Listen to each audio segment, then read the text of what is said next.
Good morning. Happy Wednesday. Here's your early morning intuitive guidance. I'm Dr. Bonnie Nussbaum, here with some words of wisdom to start your day off well.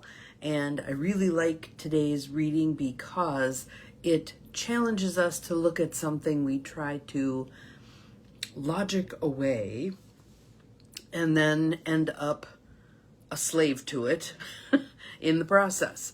So I think you're going to have some things to think about after we go through this particular chapter. And given that I said chapter, that lets you know we're probably in Tosha. Yep. Good morning, Abigail. Glad you are here. Welcome. You're the first one here today. We'll give it a minute, let others pop on. Let's just do a little breathing. Settle ourselves into right here, right now. Quiet our minds.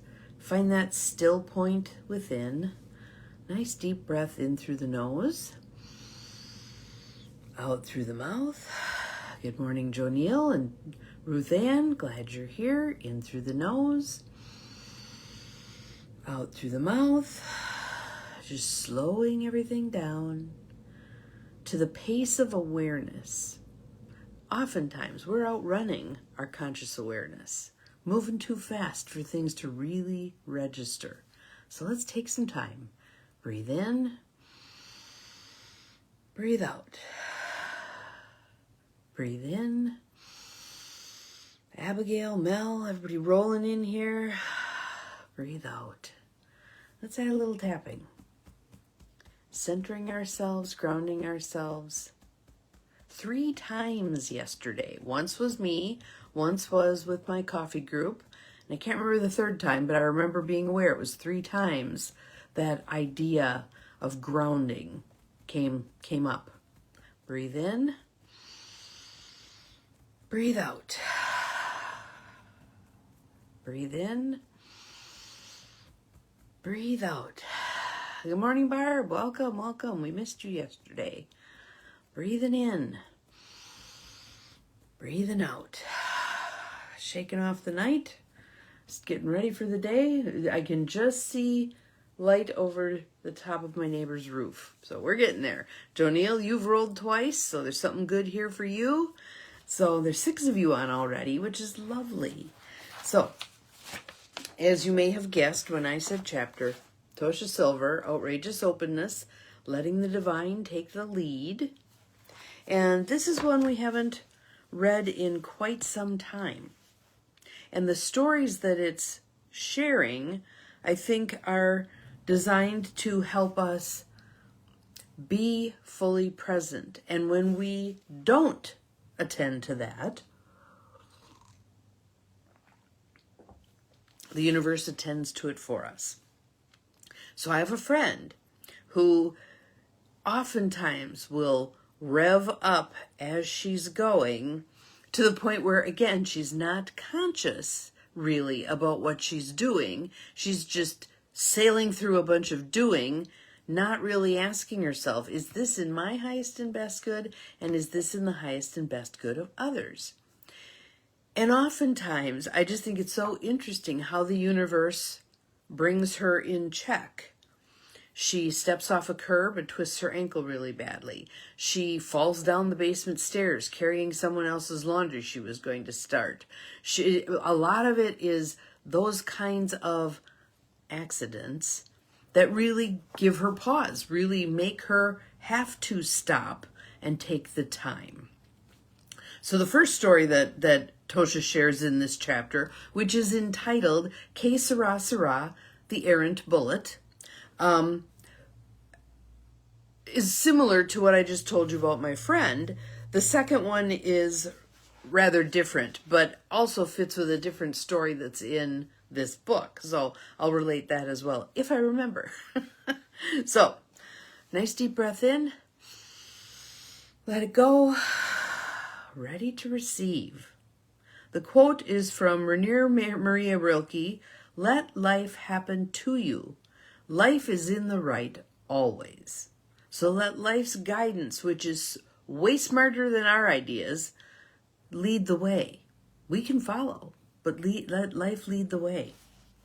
So here's the first story. Oh, and it's timely too. The day after Thanksgiving, I gave a reading to Corinne, who's almost like a real-life Lara Croft Tomb Raider.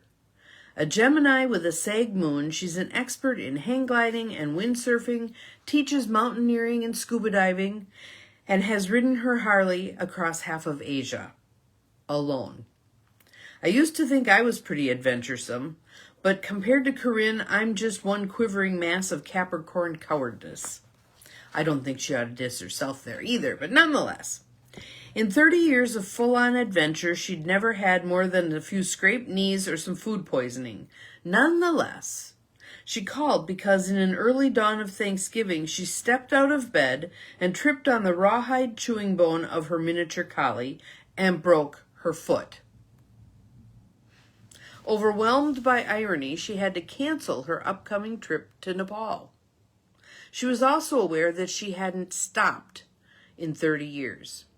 For months, she had been trying to write a manuscript about her travels, but couldn't make time. Here was her chance. So the universe made the time for her. When we're getting the nudge to do something and we're not heeding it, the heat will get turned up in one way or another.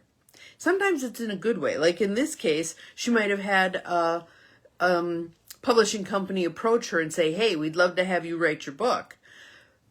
So a positive influence on her willingness to write that book. But in this case, step on a dog bone and break your foot. Yeah. So, Tosha proceeds.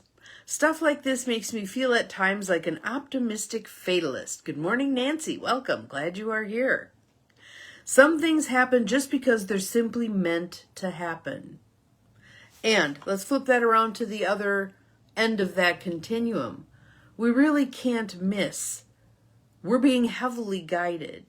We can actively resist, but don't be concerned that you're going to miss the cue, because the cue will keep coming and getting louder until you hate it. Some things just happen because they're meant to happen. All the precautions in the world won't stop them. Yet viewed through a positive lens, even though those fated events may eventually be seen as lucky. Good morning, Gwen. Welcome, welcome. We're at my favorite number 8. Love that. So here's her story. Before I moved to San Francisco's quiet outer Richmond in the late 80s, I'd spent several years in the heart of the Mission.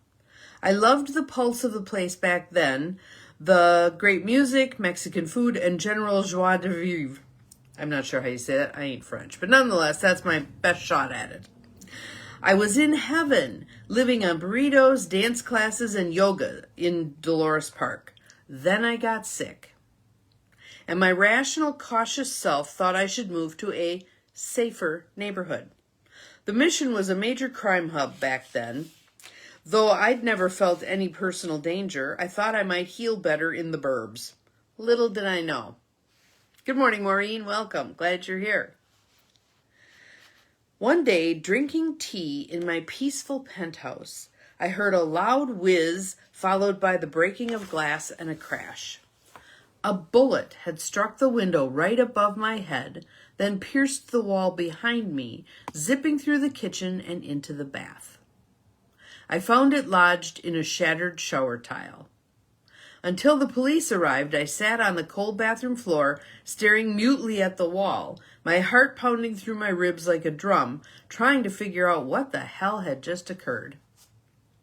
The cops told me a rare gang shootout had happened 2 blocks away. Somehow a stray bullet from a high-powered rifle landed in my top-floor hideaway in San Francisco's statistically safest neighborhood. Geez, I thought I'd seen everything, one of the officers said, shaking her head. Do you realize if you had stood up a moment earlier, you'd be dead now? I wanted to make the bullet into a necklace, but she smiled and took it away as evidence. I could see her wearing that bullet as a reminder that playing the odds really isn't necessary. It isn't necessary. Remember, there's that other story in here about the man who moved away from San Francisco because he was so afraid that an earthquake was going to wipe him out. And he ended up moving to Cougar, 8 miles, 10 miles away from Mount St. Helens just before it blew. So, we can go about all this safety stuff, wrap ourselves in peach fuzz, stuff ourselves in a closet, not leave our home, yada, yada, yada. Or we can invoke divine right timing and divine right order and put ourselves out there, live our lives, really live our lives.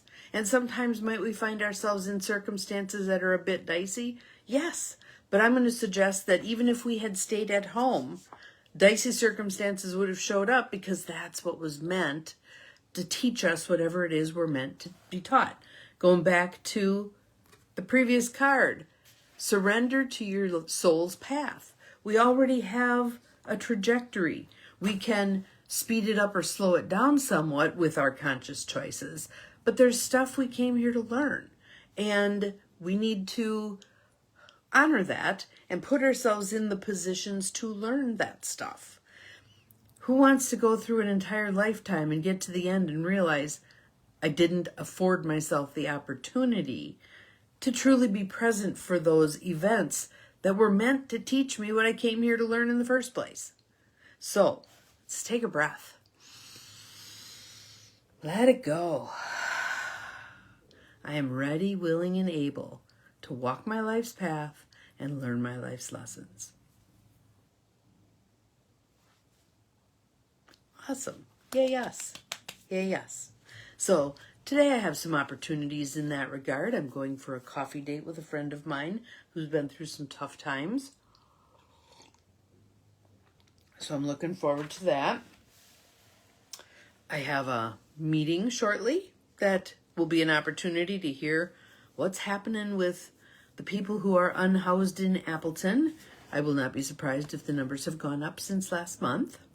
And then this evening I have a meeting for a group of folks who we've been working pretty diligently for a couple of years now to create some new kinds of things that can be more collaborative and cooperative in nature as opposed to competitive. So we're making some headway on that as well. So I hope you have an awesome day. Enjoy your Wednesday. Stick your nose out the door a little bit here and there. Maybe take a walk. As I'm looking out, I can see that everything is covered with frost. So that'll be pretty. That'll be very pretty. Can't wait till the sun comes up enough that it hits it. That'll be really awesome. Have a good day. We'll see you again tomorrow. Remember, you're capable of far more than you think you are. Good morning, Deb. Glad you're here. I'll post the replay in about 2 seconds. Bye-bye.